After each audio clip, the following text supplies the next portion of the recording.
Day 46 Jeddah Saudi Arab and it's my weekend. So আমি এবং আমার রুমমেট প্ল্যান করলাম একটু নুনুতে ঘুরে আসি।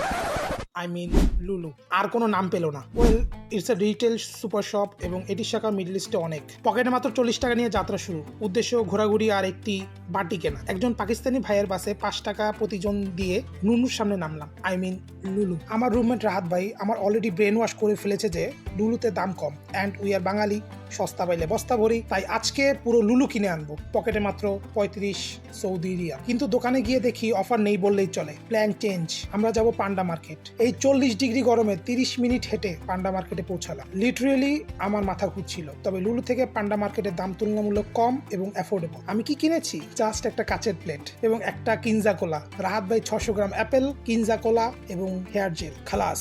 এবার একটা বিপদে বললাম। ট্যাক্সি নিলাম আসার জন্য। ড্রাইভার পাকিস্তানি। 5 মিনিট ড্রাইভ করার পর বলতেছে, ভাই আমার পান্ডা মার্কেট থেকে অনলাইনে অর্ডার আছে, আমি আর যেতে পারবো না। আমরা মেনে নিলাম। দ্বিতীয় ট্যাক্সি নিলাম। Driver Saudi.